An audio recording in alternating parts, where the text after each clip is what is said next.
Good morning students. आज हम एक नया फिर मेथड लेकर आए हैं जो गारंटी के साथ है ना, गारंटी के साथ 100 में 100% सुपर हिटेड क्वेश्चन, यानी यह क्वेश्चन जो है आपको 100% गारंटी लेते हैं लड़ेगा ही लड़ेगा, है ना। यानी लड़ने के तो चांस उम्मीद हम हमेशा अच्छा रखते हैं, गारंटी रखते हैं।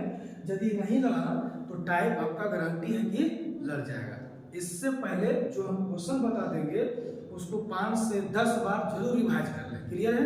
और रिवाइज करने के बाद गारंटी है कि आपको जो है मैथ में फेल की नाम ही नहीं रहेगा, ठीक है ना।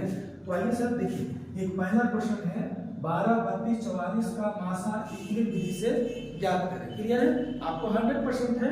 ऑब्जेक्टिव में 2 से 3 क्वेश्चन और सब्जेक्टिव में 2 क्वेश्चन पूछेगा, क्लियर है। तो आपको हम बार बार कह रहे सर इस प्रश्न को 10 बार जरूर रिवाइज कर ले, अच्छा से अच्छा नंबर आ सकता है। देखिए कैसे बनता है सर, ठीक है। आपको पता है सर यूक्लिड विधि से रिथम का मेथड सूत्र पता होगा, क्लियर है। जो आपको सूत्र पता है सर a बराबर बी क्यू प्लस आर होता है, आपको पता है ना।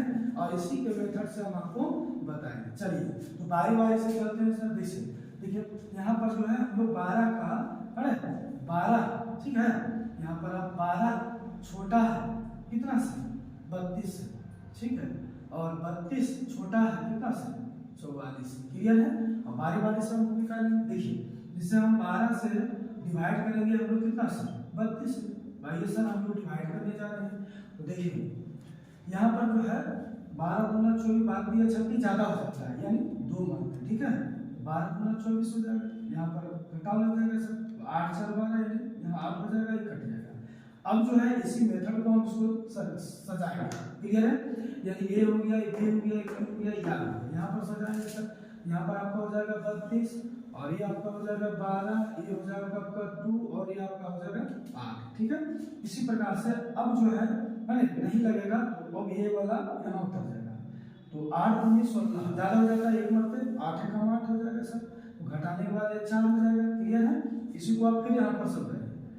तो यहाँ पर हो जाएगा 12 8 हो गया और 12 के बाद ये 8 हो जाएगा, ठीक है। 8 मल्टीप्लाई 1 प्लस 4, क्लियर है। यदि आपको समझ में नहीं आया तो देखिए आप क्या करेंगे सर, ए होता है ए, ये होता है बी और ये होता है क्यू। ये पीछे पढ़ चुके हैं सर, बता दिए हैं, क्लियर है। हम आपको जो है इस क्वेश्चन को डाल रहे हैं, इसको 5 से 10 बार रिपीट कर लीजिए, गारंटी है कि आपको नंबर मिल जाएगा। इतना हो गया सर। उसके बाद हम लोग क्या करेंगे, फिर इसको जो है ये आने देंगे और फिर यहाँ 8 लगाएंगे, क्लियर है। और फिर 8 गुण यानी 4 गुण 8 होगा, सॉरी यहाँ 4 गुनी 8 हो गया सर। और इसको घटाने पर क्या हो जाएगा, ये कट जाएगा जी। इसको सजा लेंगे इस पर एल्गोरिथम मेथड से। ये हो जाएगा आपका कितना 8 और ये हो जाएगा 4 2 प्लस 0, क्लियर है। उसके बाद इतना हो गया। उसके बाद देखिए क्या है, यहाँ पर आपका जो है ये 0 हुआ, 8 को 0 किसने किया, ये किया।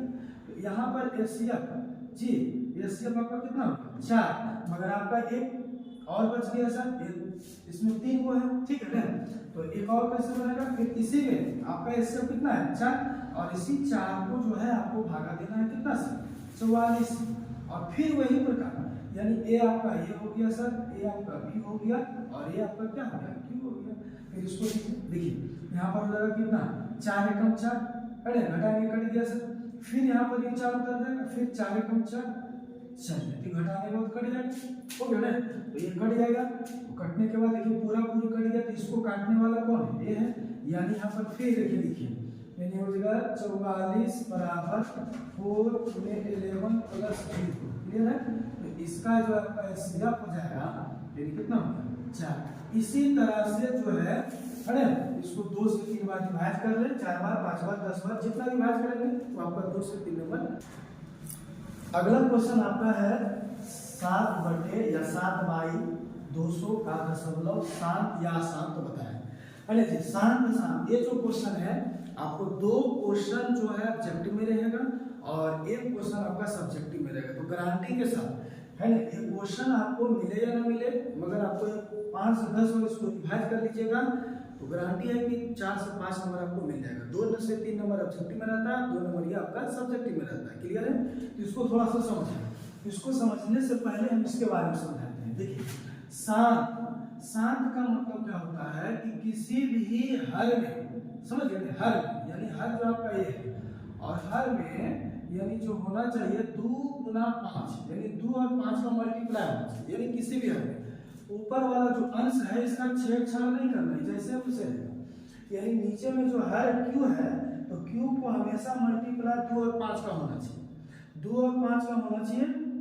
यदि गुणनखंड 2 और 5 का हो जाता है तो वैसे परिमेय संख्या, वैसे भिन्न संख्या, अरे आपका जो हो जाएगा वो 7 का आ जाएगा। क्लियर है? तो आपको देखिए सर, 7/200, तो यहाँ पर आप 200 को तोड़ लें। क्लियर है? देखिए तोड़िएगा तो 100 हो जाएगा, इसको तोड़िएगा 50 हो जाएगा सर, और इसको तोड़िएगा तो 25 हो जाएगा, ये 5 मत लग जाएगा, 5 5 25, 5 एकम 5। क्लियर है? देखिए 2 यहाँ पर कितना है, 3 मत तो 2 के पावर 3, और यहाँ 5 कितना है, 2 मत। यहाँ से आपने क्या किया, 2 और 5 का ही मल्टीप्लाई है, इसका मतलब क्या हो सकता है, 7 हो गया। यदि 2 और 5 छोड़कर कोई और संख्या आ जाती है तो वो आसान हो जाएगा। बोलेगा सर ऐसा क्यों, तो आप लोग पढ़े हैं 10वीं में, हम आपको बता देते हैं। 2 और 5 एक ऐसी संख्या है जो सभी संख्या को काट देता है। कौन वाला को, अंश वाला को। क्लियर है? इसमें और अगले पॉइंट देखते हैं। ठीक है, चलिए ये हो गया आपका। चलिए देखिए अगला पॉइंट है आपका तीसरा में 128 का अभाज्य गुणनखंड बताएं। एक क्वेश्चन ऑब्जेक्टिव में, सब्जेक्टिव में बहुत कम पूछता है। ठीक है ना, ये क्वेश्चन पूछता है आपका ऑब्जेक्टिव में, 128 का अभाज्य गुणनखंड बताना। क्लियर है?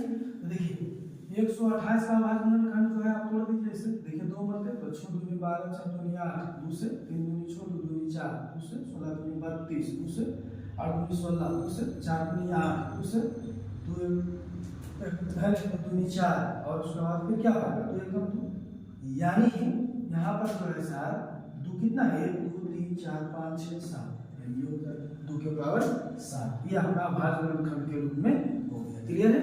इसी का या इसी में अगला पॉइंट जैसे देखिए आपका चौथा नंबर, इस प्रकार से हम आपको बता देते हैं। चौथा नंबर में इसी क्वेश्चन को कैसे पूछता है, 128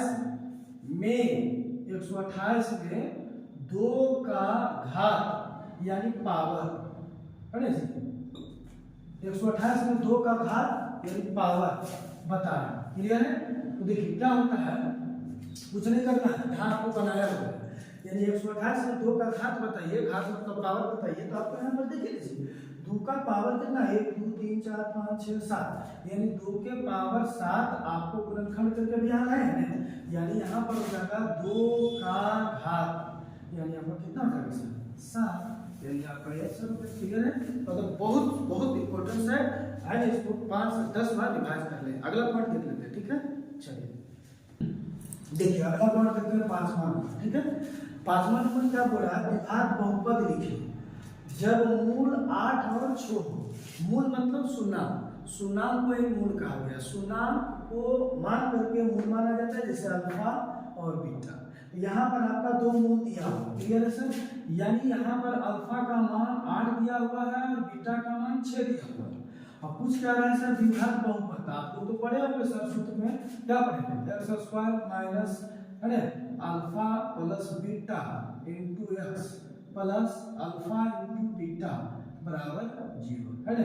यहाँ पर आप लोग जानते करते हैं के कांस्टेंट होता है, पढ़े होंगे, ठीक है ना, के कांस्टेंट, के नियतांक होता है, इसको छोड़ दीजिए, आपका जो मान दिया हुआ है निकल गया। तो ध्यान दें सर, इसी से आपको जो है 2 नंबर का पूछता है और ऑब्जेक्टिव में भी 1 से 2 क्वेश्चन पूछता है। गारंटी के साथ 10 बार जरूर रिवाइज कीजिएगा, मेरा दावा है अगर रिवाइज कीजिएगा तो अच्छा खासा नंबर आएगा। हम आपको कम से कम 40 से 50 क्वेश्चन ऐसा बता देंगे कि गारंटी के साथ, है आप रिवाइज कीजिएगा तो आपको अच्छा खासा नंबर यानी 100 में 100 कोई नहीं रोक सकता है। तो देखिए सर, यहाँ x² minus alpha plus beta, alpha का मान 8 है, बीटा का मान 6 है, x हो गया और अल्फा का मान 8 हो गया और बीटा का मान 6 हो गया। क्लियर है? ये इनको है, ये गुना है, यहाँ पर हो जाएगा x² और ये हो जाएगा आपका माइनस, है ना, माइनस हो जाएगा 8 6 14x प्लस, है ना, 8 6 48 बराबर 0, 8 6 48 बराबर 0। तो यही तो आपका आंसर है, ठीक है ना, ये द्विघात जिसका घात 2। क्लियर है? अगला पॉइंट देखते हैं। क्लियर? चलिए अगला पॉइंट देखिए, आपका छठा नंबर है 1 नंबर का जरूर पूछता है, ठीक है ना। इसी से रिलेटेड एक क्वेश्चन बता देते हैं। देखिए 4x² - 25 बराबर 0 हल करें या शून्य को बताएं, पूछेगा, है ना। इसको आप जो है ना, आप जो है हल करके दिखाते हैं सर। देखिए क्या करेंगे, 4x² आप उधर में चल जाइए, हो जाएगा 25, क्लियर है। चलिए उसके बाद देखिए x² बराबर 25। शून्य का मतलब होता है यानी x का मान निकालिए, तो x का मान निकाले जाते हैं। देखिए सर यहाँ पर x² के लिए 4 के इंटू में था, इधर चला गया, यानी बटा हो जाएगा, क्लियर है। और आपको पता है सर हमको x का मान निकालना है, यहाँ स्क्वायर तो उधर ले जाएंगे, यानी 25/4। ध्यान दें स्क्वायर जब बराबर उधर ले जाते हैं तो रूट में परिवर्तन हो जाता है, यानी बदल जाता है, ठीक है। और आपको तो पता है सर, क्या पता है, ये जो चिन्ह है सर ये वर्गमूल का चिन्ह है। वर्गमूल का मतलब क्या होता है, 2 का जोड़, यानी 25, तो 25 में 2 5 है, 4 में 2 4 2 2 है, ठीक है ना, यानी 2 को है। तो यहाँ पर आपका जो आंसर हो जाएगा 25, यानी 5 का स्क्वायर 5 आगे हो जाएगा 2, यानी यहाँ से आपका कितना हो गया 5/2 प्लस माइनस। ध्यान दें सर जब रूट लगेगा तो प्लस माइनस में, यहाँ से क्या पता चला कि x के मान प्लस में 5/2 और एक माइनस में 5/2, ठीक है। तो इसी से रिलेटेड क्वेश्चन आप देख लीजिए। और 7 नंबर क्या है, क्वेश्चन पूछता है x² + 5x + 6 बराबर 0। अब पूछ देगा हल, ठीक है। तो हल करना है सर, देखिए कैसे हल करेंगे। तो आप लोग पढ़े है ना, द्विघात समीकरण का क्वेश्चन है सर, और आप बना सकते हैं। इसको क्या करते हैं, यहाँ पर कुछ नहीं तो एक है, तो बाहरी और बाहरी से हम लोग क्या करते हैं, मल्टीप्लाई करते हैं। तो 6 एकम 6, यानी 1 गुना 6 बराबर 6, तो 6 को आप तोड़ लीजिए सर, तो तोड़िएगा तो 3 दूनी 6 तोड़ दी। उसके बाद क्या है, एक जो टूटा 2 और 3 जो एक गुणनखंड आया टूट के, इन्हीं को जोड़ने और घटाने से बीच वाला लाना, आपको पता है ना। तो ये दोनों को जोड़ने घटाने से बीच वाला, देखिए 3 और 2 5 आया, और मल्टीप्लाई करने के बाद जो आप गुना करके लाए वो आ जाना चाहिए। तो 3 दूनी 6, यानी यहाँ पर देखिए x² प्लस इसको और इसको कुछ नहीं करना है। इसको लिखने का तरीका है आपको पता है, छोटा ले लो या बड़ा ले लो, कुछ ले लो। देखो इसको लिख सकते हैं 3x + 2x + 6 बराबर। अब देखिए ये दोनों से कॉमा ले लेंगे, ये दोनों से कॉमा ले लेंगे, तो पढ़ चुके हैं। इसमें 2x है, यहाँ पर 1x, 2x यहाँ पर खींच लीजिए, ठीक है ना, एक निकाल लीजिए, यानी यहाँ से निकल जाएगा तो बचेगा x, यहाँ बचा 3 सर, यहाँ पर प्लस, ये दोनों में देखिए कॉमा, यहाँ 2 ले लेंगे कॉमा तो बचा x, और यहाँ 2 निकाल लीजिएगा, ठीक है। इसे देखिए 2 गुना 3, जब 2 निकल जाएगा तो 3 बचेगा ना। आप लोग तो पढ़े हैं, हमारा काम है इस प्रकार के मेथड को आप 5 से 10 बार रिवाइज कर लें, गारंटी है पूछेगा ही पूछेगा। हाँ सब पूछा। अब ये दोनों में से कोई एक ले लेंगे, x + 3 और एक हो जाएगा इसके साथ x + 2 बराबर 0। अब देखिए सर एक बार इसके साथ है ना, और एक बार इसके साथ बराबर कर लेते हैं। तो x + 3 बराबर 0, तो x बराबर उधर जाएगा तो -3, और x + 2 बराबर 0, तो x बराबर -2, ये आपका ही आंसर है ना। तो यहाँ से आपको जो है ना घर पर जो है 10 से 5 बार मतलब जरूर रिवाइज करें, क्लियर है। इसको रिवाइज करने से क्या होगा कि आपका जो है ना 1 से 2 नंबर पूछता है।